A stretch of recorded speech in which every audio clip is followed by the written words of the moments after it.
Hello student, today we will talk about the region and empire, है ना। जो large states थे like those the Cholas, Tughlaqs और मुगल्स वगैरह, उनके बारे में हम आगे चैप्टर्स में जो पढ़ेंगे उसी में एक बताया है कि संस्कृत की जो प्रशस्ति हमें मिली है, उस प्रशस्ति में गयासुद्दीन जो तुगलक था उसके बारे में बताया गया कि उसका बहुत बड़ा एम्पायर था। वो कहाँ तक फैला था, जैसे बंगाल इन द ईस्ट और Ghazni in the west. Ghazni जो अफगानिस्तान में, वहाँ तक फैला हुआ था, है ना।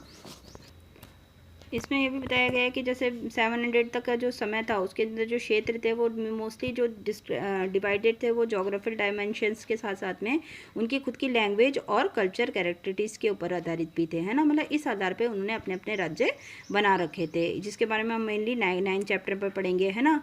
They were also associated with a specific ruling dynasty, अलग अलग डायनेस्टीज से स्पेसिफिक थे। There was considerable conflicts between these states, आपस में इनमें कॉन्फ्लिक्ट्स भी होते रहते थे क्योंकि उनके अंदर विचार नहीं मिलते थे, तो है ना, या फिर उनके झगड़े होते रहते थे, तो वो कॉन्फ्लिक्ट्स हमें देखते रहते हैं। इनमें जैसे मेनली कौन सी थी, चोलास, खिलजीज, तुगलक और मुगल्स, है ना। अब इसमें एक वर्ड आ रहा है पान रीजनल। पान रीजनल क्या होता था, जो क्षेत्र, जो राजा, जो लोग होते वो अपना एम्पायर छोड़कर, अपने एम्पायर को क्रॉस कर कर जो दूसरे राज्य होते थे उनको पर भी अधिकार कर लेते थे, है ना। तो वो क्या कहलाते थे, पान रीजनल्स कहलाते थे। अब इसमें जैसे आपने बताया, इसमें आपको एक करने को भी कहा है उसने कि what was the duration of the rule of the Khilji and Mughal dynasties. ये हम जब पढ़ेंगे तो मैं आपको बताऊंगी कि क्या ड्यूरेशन था, मतलब खिलजी कब से कब तक थे, और मुगल्स, जैसे मुगलों की स्थापना 1526 में बाबर द्वारा की गई, है ना। और फिर वो 1707 में जब औरंगजेब था, उसके बाद में 1757 में जब बहादुर शाह जफर था, है ना, उस समय तक मुगल डायनेस्टी रही। तो किसका पीरियड ज़्यादा लंबा रहा वो इसमें बताने को पूछा गया है। नेक्स्ट जो सेशन है, इसमें नेक्स्ट जो चैप्टर है उसमें आपको बताया है कि ओल्ड और न्यू रिलीजन। अब जो 1000 की जो हिस्ट्री अगर हम देखते हैं तो that we are exploring witness major development in the religious tradition, है ना। बाहर कुछ बहुत ज़्यादा ट्रेडिशन में भी अंतर आए।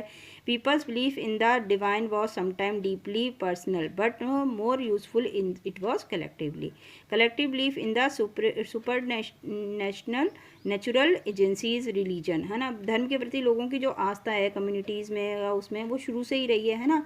पर इस समय में क्या हुआ, कुछ धीरे धीरे हिंदुज़म के अंदर बहुत सारे चेंजेस आए। हिंदुज़म के अंदर क्या चेंजेस आए वो आपके लिए एक प्रश्न भी है, आगे क्वेश्चन भी है कि worship of the new deities, पहले जो भगवानों की पूजा होती थी उनसे नए भगवानों की पूजा होने लगी। The construction of the temples by the royalty, the growing importance of the Brahmin and priest as dominating groups in India, कहीं ना कहीं उनके अंदर समाज में उनका वर्चस्व बढ़ने लग गया। ब्राह्मण और प्रीस्ट जी, उनकी इंपॉर्टेंस बढ़ने लगी, है ना। इसी में एक वर्ड आया है पेट्रोन। पेट्रोन क्या होते थे कि जो संस्कृत के टैक्स अर्न करते थे, there was the knowledge of Sanskrit texts earned the Brahmin a lot of respect in the society, क्योंकि उनको संस्कृत की रीडिंग आती थी या वो अच्छे जानकार थे, इसलिए ब्राह्मणों का समाज में वो बढ़ गया। एंड उनके एक डोमिनेटिंग पोजीशन हो गई, मतलब समाज में एक उच्च स्थान हो गया, और वो उसको राजा जो लोग थे उनके द्वारा उनको सपोर्ट भी मिला। उसको हम बोलते थे पेट्रोन, जो राजा उसको सपोर्ट करता था दैट इज कॉल्ड पेट्रोन, है ना। नेक्स्ट वर्ड इसमें है जैसे भक्ति। इसके समय में एक भक्ति मूवमेंट भी जो आप पढ़ते हैं, कबीर, मीरा, दादू, है ना, तो वो सबका जो है emergence of the idea of भक्ति, वो भी इस समय हुआ। जो रिचुअल्स थे या जो गलत बातें थी उनको तोड़कर जो भक्ति आंदोलन जो था वो भी इस समय का मेन एक डेवलपमेंट था।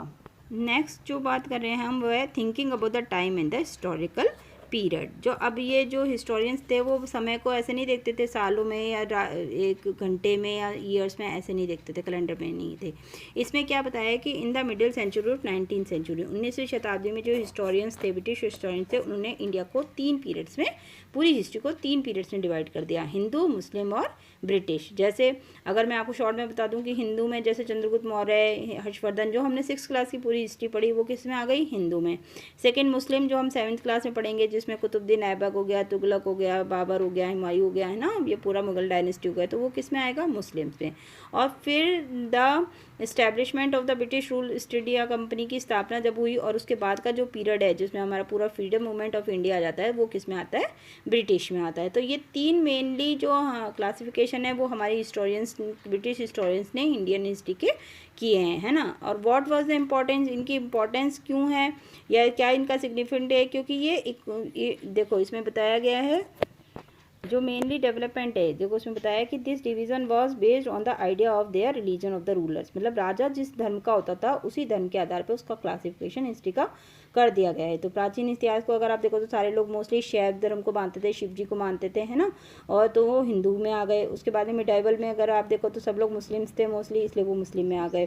देखो इसमें लिखा हुआ है based on the idea that the religion of the ruler was the only important historical change and there were no other significant development in the economic, society or culture. Such a division also ignored the rich diversity of the subcontinent.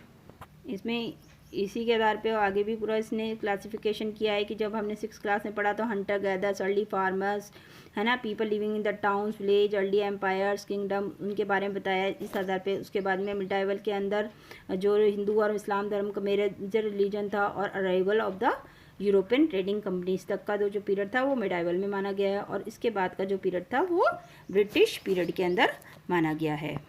By this we come to the end of today's video. Next we will talk in other. Thank you.